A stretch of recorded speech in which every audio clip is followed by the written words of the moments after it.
Perkenalkan, kami dari kelompok 9 akan mempresentasikan obat chlorpromazine.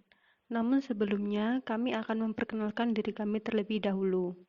Saya sendiri bernama Tri Maharani. Yang pertama, saya akan membahas tentang definisi obat. Chlorpromazine atau CPZ merupakan obat antipsikotik yang masuk dalam daftar obat-obatan esensial WHO dan menjadi obat pilihan pertama untuk pengobatan skizofrenia meskipun munculnya obat lain.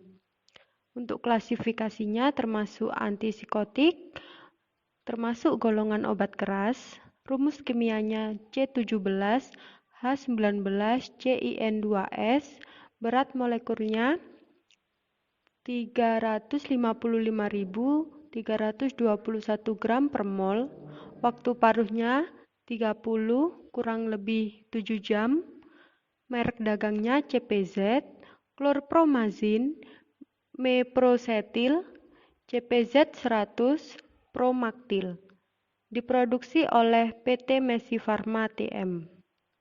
Obat antipsikotik adalah obat-obatan yang menghambat reseptor dopamin tipe 2 atau D2.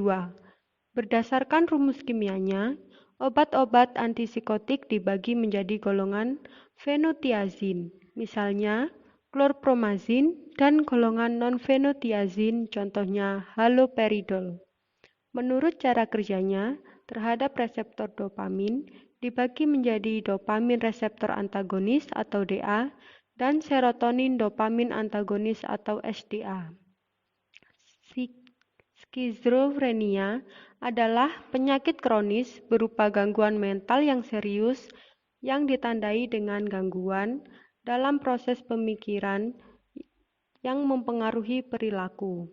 Nama patennya adalah CPZ dan nama generiknya adalah chlorpromazine atau biasa juga disebut chlorpromazine hydrochloride. Selanjutnya, saya atas nama Jen Esterina Ropa akan membahas mengenai yang pertama, sediaan obat. Obat chlorpromazine tersedia dalam bentuk cairan injeksi atau suntikan dan tablet salut selaput. Nah, dalam bentuk cairan injeksi, obat chlorpromazine tersedia yaitu 25 mg per mili. Sedangkan dalam bentuk tablet salut selaput, dosis obat chlorpromazine yang tersedia yaitu 10 mg per tablet, 25 mg per tablet, 50 mg per tablet, 100 mg per tablet, dan 200 mg per tablet. Selanjutnya, saya akan membahas mengenai indikasi. Obat chlorpromazine dapat digunakan dalam pengobatan umum seperti yang pertama, neurosis adalah istilah umum yang merujuk pada perilaku dan kecenderungan untuk merespon dengan emosi negatif terhadap ancaman, kondisi yang membuat frustasi, atau kejadian buruk lainnya. Yang kedua, gangguan sistem saraf pusat yang memerlukan penenang. Yang ketiga, anestesia pramedikasi. Yang keempat, hipotensi terkontrol. Yang kelima, induksi hipotermia dan anti muntah. Yang keenam, porfiria intermiten akut. Yang ketujuh, cegukan yang sulit diatasi. Selain itu juga untuk psikiatri atau yang dikenal dengan istilah kesehatan jiwa. Yang pertama, skizofrenia. Yang kedua, kontrol darurat untuk gangguan perilaku dan terapi tambahan untuk gangguan perilaku karena retardasi mental. Yang ketiga, psikosis akut dan keadaan maniak akut. Yang keempat, gangguan skozoafektif. Dan yang kelima, sindroma paranoid. Perkenalkan, nama saya Patricia Mariana Isu. Saya akan melanjutkan penjelasan mengenai kontraindikasi pada penggunaan obat chlorpromazine. Obat chlorpromazine jangan diberikan pada pasien dengan depresi tulang belakang, gagal ginjal dan kerusakan hati yang berat, pada pasien hipersensitivitas pada penotiazin.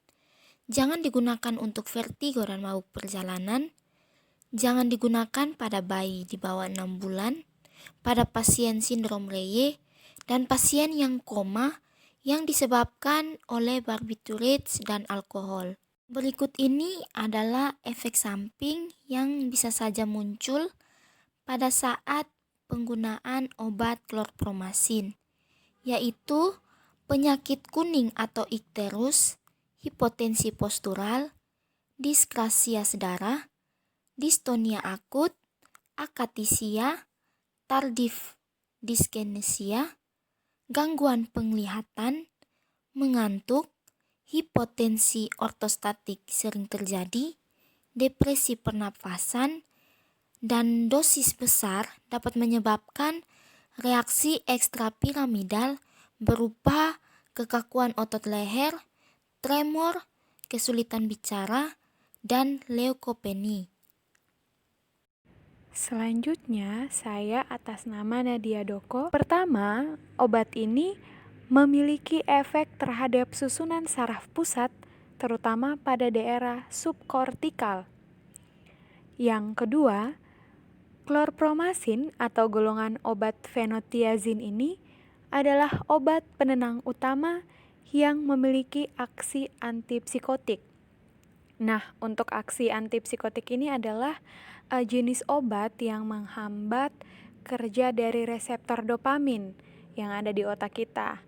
Ya, dopamin itu salah satu neurotransmitter yang ada di otak kita.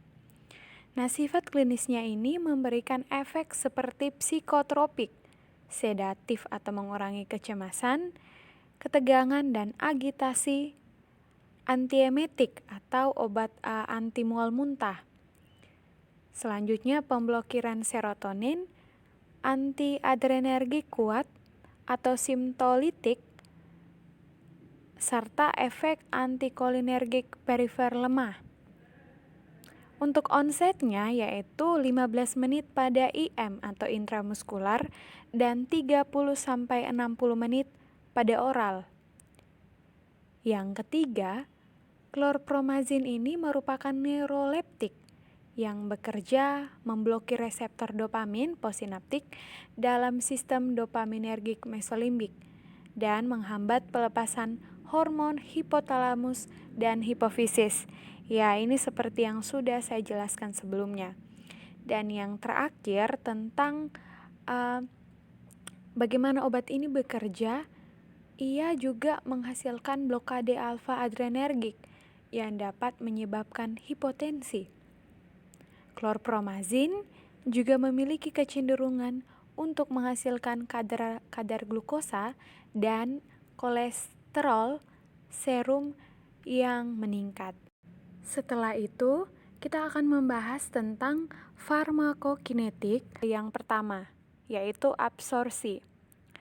Nah, obat ini mudah diserap, tetapi kadang-kadang juga diserap secara tidak menentu dari saluran GI atau gastrointestinal, mulai dari oral, dan akan mencapai konsentrasi plasma puncak setelah 2-4 jam. Nah, yang kedua adalah distribusi. Obat ini akan didistribusikan secara luas ke jaringan tubuh dan melintasi penghambat hingga darah sampai otak dan plasenta. Kemudian akan memasuki ASI. Volume rata-rata distribusi klorpromazin cukup besar, berkisar antara 10-35 liter per kilogram atau rata-ratanya 22 L per kg. Yang ketiga, metabolisme. Nah, pada tahap ini, hati yang secara luas oleh hidroliksasi dan konjugasi dengan asam glukuronat, oksidasi N, oksidasi atom sulfur, dan dealkilasi. Dan yang terakhir adalah tahap ekskresi. Nah, pada tahap ekskresi ini akan melalui urin dan feses, atau dapat kita sebut sebagai metabolit aktif dan tidak aktif. Nah, untuk eliminasi waktu parunya berkisar sekitar 30 jam. Saya Jenny Korejami, saya akan menjelaskan tentang dosis pemberian obat. Ada 2 bentuk dosis pemberian obat. Yang pertama, tablet kondisi atau usia dewasa, dosis 10-25 mg tiap 4-6 jam. Psikosis, dosis 200-800 mg per hari. Anak dosis 0,5 mg per kilogram berat badan per hari tiap 4-6 jam bila sangat perlu. Yang kedua, ampul atau cairan injeksi. Kondisi atau usia, skizofrenia dan psikosis lain, dan untuk meringankan gejala-gejala akut dewasa intramuskular dosis 25-50 mg setiap 6-8 jam. Anak 1-5 tahun intramuskular dosis 0,5 mg per kilogram berat badan per hari setiap 6-8 jam. Anak 6-12 tahun dosis 0,5 mg per kilogram berat badan per hari setiap 6-8 jam, tidak boleh melebihi 75 mg. Penderita lansia atau debil 25 mg setiap 8 jam. Untuk mual dan muntah yang berat dewasa intramuskular awal 25 mg, selanjutnya 25-50 mg setiap 3-4 jam sampai muntah berhenti. Terapi selanjutnya secara oral. Anak 1-5 tahun intramuskular 0,5 mg per kilogram berat badan per hari setiap 6-8 jam. Anak 6-12 tahun intramuskular 0,5 mg per kilogram berat badan per hari setiap 6-8 jam, maksimal 75 mg per hari. Dewasa intravena 25-50 mg dalam 500-1000 ml cairan melalui infus 500 mcg per kilogram berat badan tiap 4-6 jam. Sesuaikan dengan keadaan penderita, sebaiknya dimulai dengan dosis rendah, kemudian ditingkatkan secara berangsur-angsur. Untuk beroral, kurang lebih dapat diberikan bersama makanan untuk mengurangi rasa tidak nyaman pada gastrointestinal. Jalur pemberian obat yaitu yang pertama peroral atau PO, yang kedua intramuskular atau IM, yang ketiga intravena atau IV. Saya Ezekiel Zanevel Sebayang. Di sini saya akan menjelaskan tentang nursing consideration. Mengontrol tanda-tanda efek samping. Hindari kontak langsung dengan obat karena dapat menyebabkan sensitisasi kontak. Mengontrol klien untuk menghindari pemutusan obat secara tiba-tiba. Pantau tanda-tanda vital termasuk tanda untuk hipotensi. Mengontrol klien agar terhindar dari paparan sinar matahari dalam jangka waktu lama. Karena obat ini dapat membuat kulit lebih rentan terbakar sinar matahari. Mengontrol klien untuk mengonsumsi obat sesuai jadwal yang telah ditentukan. Pemantauan apno saat sedang dalam pengobatan. Pasien harus tetap terlentang selama 30 menit setelah injeksi IM. Atau efek atemetik dari kloropromazin yang dapat mengaburkan tanda-tanda overdosis obat lain atau penyebab mual dan muntah lainnya. Nilai status mental atau orientasi suasana hati dan perilaku sebelum dan secara berkala selama terapi. Anjurkan pasien untuk mengurangi atau berhenti merokok dan minum alkohol karena berefek. Indeks keamanan kehamilan. Di sini kita memilih kategori C karena berdasarkan studi pada binatang, percobaan memperlihatkan adanya efek samping pada janin atau bersifat teratogenik atau embriosidal atau yang lainnya, dan tidak ada studi terkontrol pada wanita dan binatang percobaan. Obat dalam kategori ini hanya boleh diberikan jika besarnya manfaat yang diperoleh melebihi besarnya risiko terhadap janin. Oke, sekarang saya akan menjelaskan slide 13 tentang special precaution obat klorpromazin. Pada obat klorpromazin ini harus diperhatikan pada orang yang memiliki penyakit Parkinson, penyakit CV atau cerebral palsy atau lumpuh otak, lalu myasthenia gravis dan demensia. Penyakit-penyakit tersebut harus diperhatikan saat pemberian obat klorpromazin.